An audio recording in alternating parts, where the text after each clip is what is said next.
Olá pessoal, então continuando sobre funções contínuas, tá? No último vídeo nós falamos um introduçãozinho sobre a função contínua, né? Fazendo as possibilidades que ela acontece, que é vista em relação ao gráfico, né? Que são esses três gráficos que estão aqui, né? Que eu vou comentar mais para frente, né? Que nós vimos lá no vídeo anterior, tá? Então, mas aqui nós vemos a forma, aquela escrita que nós vimos lá, né? Que cada letra A, B, C e D que eu comentei, formulam essa definição, né? De função contínua. Então, primeiro nós precisamos de, como eu comentei lá, de uma função que ela seja definida num ponto P no domínio ou esse P seja alguma extremidade, né?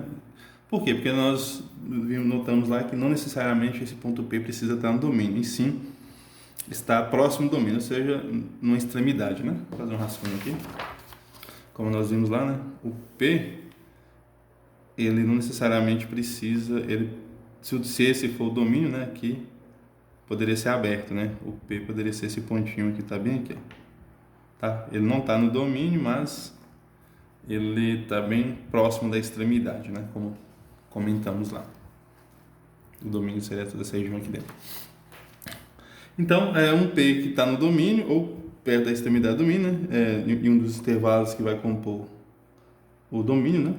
Dizemos então que F vai ter limite L em P, deixei destacado aqui, né?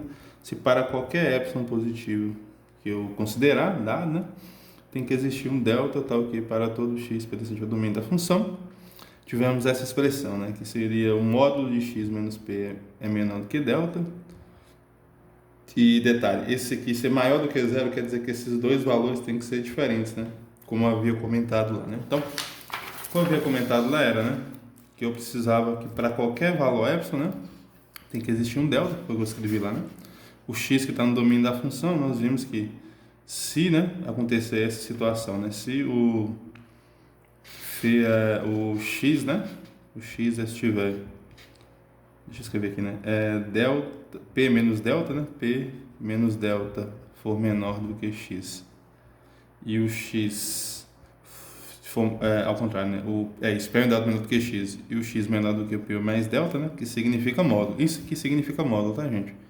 Significa que o módulo, né? De p menos x é menor do que delta. É a mesma coisa, tá? Definição de módulo vem aqui para cima. Então, aqui eu coloquei aqui módulo, né? E aqui, lembra que eu comentei lá para vocês que o x tem que ser diferente de p, né? Para o x ser diferente de p, basta que isso aqui seja sempre positivo, que é o que está aqui, né? Essa primeira fala. Isso vai ter que ter a condição, né? Como nós vimos lá, que aqui é um p, né? Que o L menos o epsilon tem que ser menor do que o F, na verdade o L, né? O L menos o epsilon tem que ser menor do que o F de x, isso, F de x, que tem que ser menor do que o L mais epsilon. Isso daqui é a mesma ideia, né? Que eu escrevi aqui, né? O módulo de F de x menos o L tem que ser menor do que epsilon, tá? Para qualquer valor, né? Para qualquer x que pertence ao domínio da função, tá? Então é isso, né?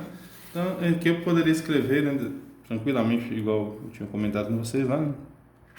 Que seria, né? P menos delta é menor, isso a parte de cima significa isso, né? P menos delta é menor do que x e o x é maior do que P mais delta, implicando, né, que o L menos o epsilon é menor do que o F de x, que é menor do que L mais delta. Tá?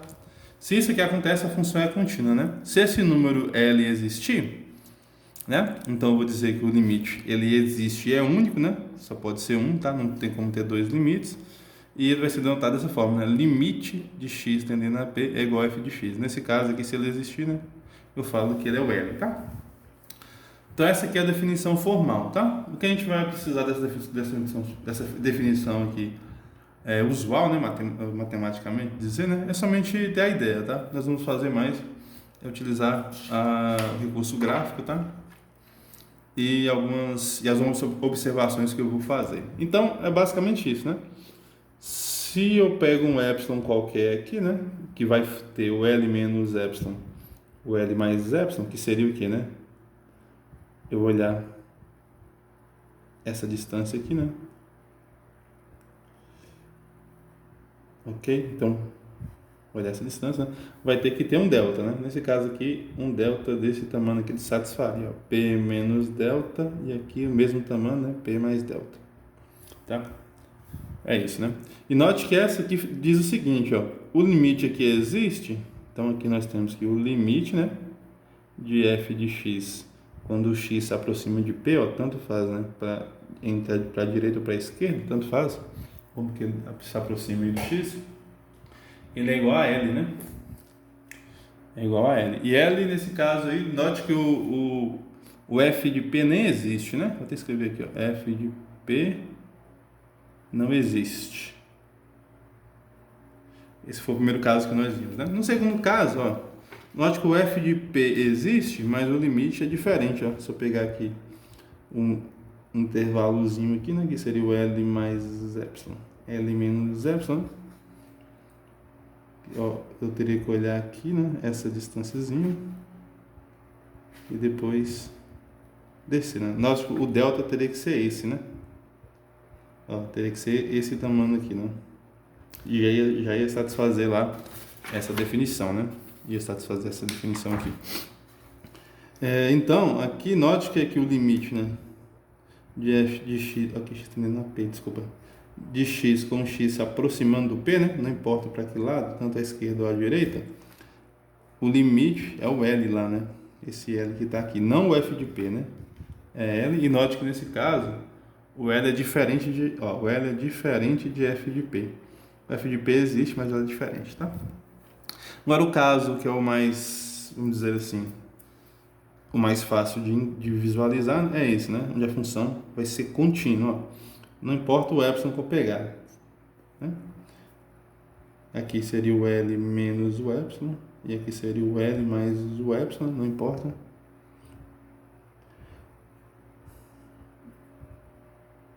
Então aqui, né, seria o P menos delta e aqui o P mais delta.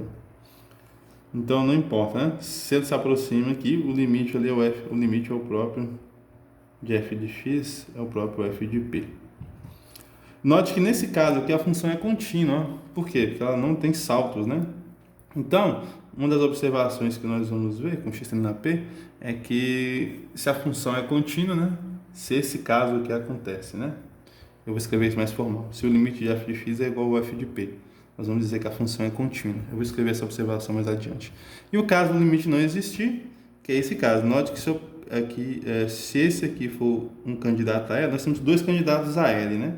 Tanto esse quanto esse, né? Temos dois candidatos a L, que é esse, vamos chamar esse aqui de L1, por exemplo, e esse aqui de L2, né? Só que se eu pego um epsilon, vou fazer de vermelho aqui, ó, desse tamanho, né? Que fala que não importa o epsilon. Aqui fala, ó, para todo epsilon, né? Dado um epsilon, não importa o tamanho do epsilon. Então, note que aqui, né, não ia satisfazer que o f de x, ó, se eu pegasse aqui estaria ligando para cá, só que então o tamanho que eu teria que pegar seria esse, né? Aqui seria o p menos delta, e esse mesmo tamanho tem que ser colocado aqui, né? Já que é a mesma distância, que é o p mais delta. Só que note que quando eu ligar aqui o f de p mais delta, né? O próximo, bem próximo dele, vai lá para cima, né? Vai sair fora desse intervalo. Ou seja, se eu pegar um x aqui, ó, vamos pegar aqui um x. Olha onde é que o f de x vai estar. Aqui em cima, né? Aqui estaria o f de x, pelo gráfico da função, né? Aqui estaria o f de x, fora do intervalo, né? E a definição nos diz que o f de x tem que estar dentro do intervalo, né? Então, nesse caso aqui, esse aqui não estaria satisfazendo essa definição, né? Como não está fazendo essa definição, então o limite não existe, né? Nesse caso aqui, f não possui limite, né? Não tem limite no P, né? Em P. No primeiro aqui, porque eu chamei de A, de B e de C, eles têm limite. E a peculiaridade do limite, né, que é o seguinte, né? O limite pode existir mesmo tendendo aqui ao ponto P, mesmo o ponto P não estando no domínio da função. Nesse caso aqui, ó, P não pertence ao domínio da função. Ó. P não está no domínio da função. Nesse caso aqui, o limite de f de x tende a L, né? Com o P pertencendo ao domínio da função, já que ele tem imagem, né? Só que o L é diferente de f de P. Nesse caso aqui, ó, o P pertence ao domínio da função. Só que ela é diferente do L, tá? Ou seja, diferente do limite. Nesse caso aqui é o caso onde o P pertence ao domínio da função, né? E o mais legal, né, que o L é igual ao próprio f de P. Esse aqui é o caso que há continuidade, como eu comentei para vocês, né? E o outro aqui, né, o último, né, é um P que pode estar ou não no domínio da função, tá? Nesse caso aqui, tanto faz, ele pode estar ou não, né? P pode pertencer ao domínio da função ou P não precisa estar no domínio da função, tá? Só que a diferença aqui, né, que ela vai ter um salto e eu vou conseguir um intervalozinho aqui, né? Que não, esse intervalo aqui, né? Que não satisfaz a definição, ou seja, que não vou, dado qualquer epsilon, né? No caso, se eu pegar esse epsilon, igual eu coloquei aqui, né? Que é L mais epsilon, e aqui L menos epsilon, não vai satisfazer, né? O f de x sai fora desse intervalo, né? Ok? Note que nesse caso, uma função pode ser não contínua, nesse caso aqui ela não é contínua, tanto no A e no B ela não é contínua, e ter limite, né?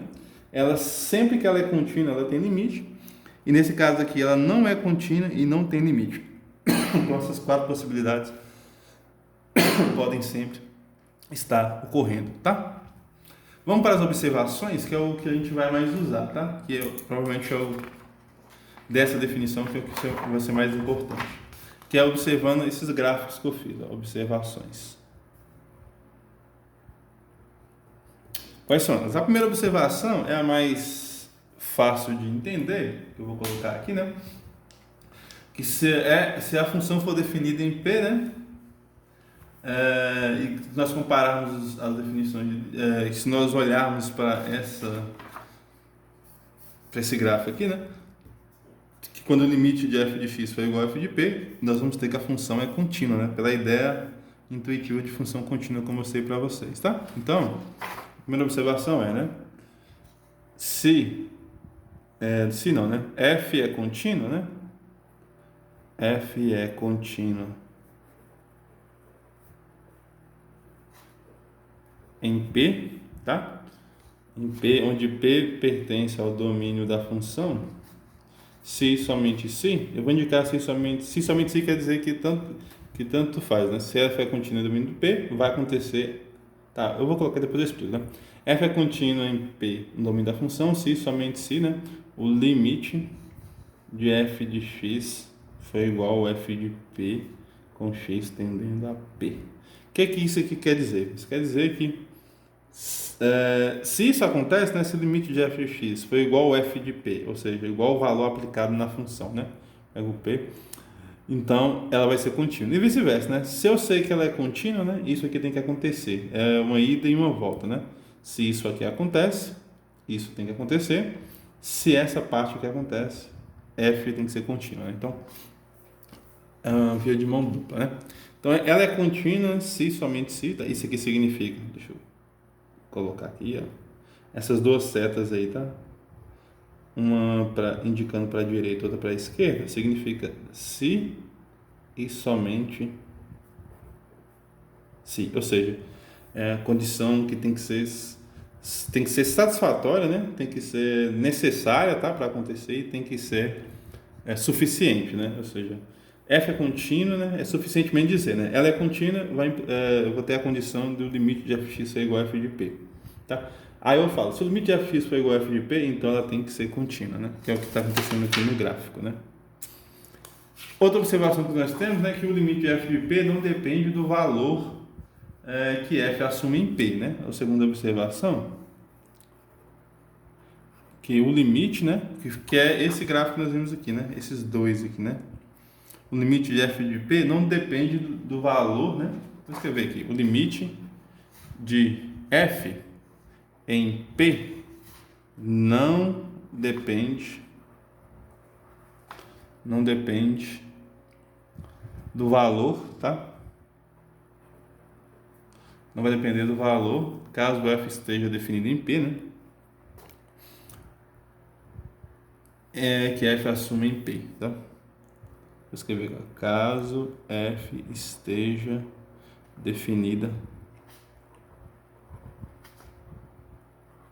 em P, tá?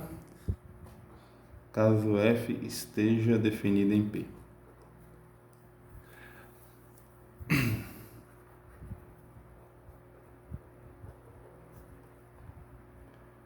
Que f assumir, que f assume em P, né? Assumir não, que f assume em P. Mas ela vai depender dos valores que f assume nos pontos próximos, né? Então, mas, né? Mas sim dos valores que f assume próximo. Que f assume nos pontos próximos, né? F assume nos pontos próximos. Próximos de P, né? Então, o que eu quero dizer, né? Quer dizer que o limite, né? Eu não preciso aqui necessariamente do P, como está dizendo aqui, né? E sim dos valores que estão bem próximos, né? Para mim saber o limite foi igual essa daqui, né? Essa que eu soube que não tem limite, por quê? Porque olha aqui o P, né? O P foi indiferente aqui, né? Quando eu peguei o P aqui, que dá esse valor aqui, né? Para me saber que o limite não existe, eu não precisei olhar para esse P, e sim para um ponto que está muito próximo dele, que foi esse X. Então, nesse caso, eu percebi que não existe, que é o mesmo que acontece aqui, né? E eu vou pegar para os pontos que estão bem próximos, né? Aqui, ó.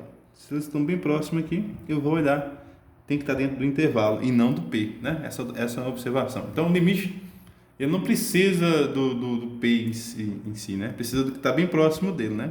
É igual o L também, né? O L aqui, não preciso desse L aqui, né? Eu preciso dos pontos que estão bem próximos dele, para definir que ele é o limite, né? Então é isso. É isso que eu estou querendo dizer, né? Que essa fala aqui está aqui, né? O limite de f não depende, né, do valor. Então, não depende do valor. Nesse caso aqui, só nesse caso específico depende do valor, né? Já que o L é igual ao f de P, né? Mas em outros casos não. Então, ele não depende do valor, né? Caso ele esteja definido em P. Então, depende do valor que f assume, né, em P. Então, não depende do valor que f assume em P, mas sim dos valores que f assume nos pontos bem próximos de P, né? Porque, como nós vimos, o limite pode ser o f de P ou não, tá? No caso dele ser o f de P, já é mais direto, nós vimos que não vai ter nenhum problema, né? A função vai continuar. Nos casos de não pertence o f de P, aí nós temos que analisar, tá? E a última observação, tá? Que é também uma importante, que é basicamente o que a gente vai usar para poder fazer conta, tá? Terceira observação, que é o seguinte, ó, se eu tenho duas funções, né?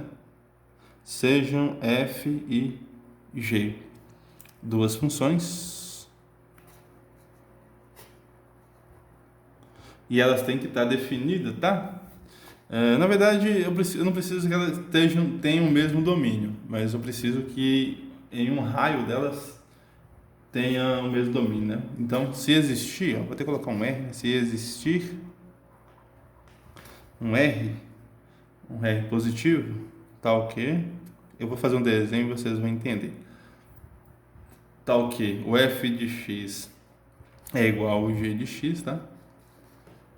Para quando eu pegar aqui, né, o P menos R, né, ser menor do que X, e aqui ser menor do que o P mais R. Então, a igualdade acontece, ou seja, no intervalozinho, né? Se a igualdade acontece no intervalozinho, e o X sempre ser diferente de P, né, esses valores diferentes do P, então os limites, né, serão iguais. Aqui, né, f de x igual ao g de x, né? Então os limites serão iguais, né? Então, deixa eu passar para cá. Então, o limite de f de x com x se aproximando de P tem que ser igual ao limite de g de x com x tendendo a P, né?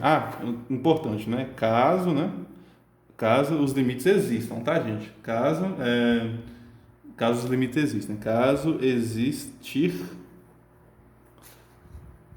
os limites de f de g, né? De f de g. Porque senão não teria sentido, né? Tem que existir. Então a ideia é essa, né? Como eu comentei, ó.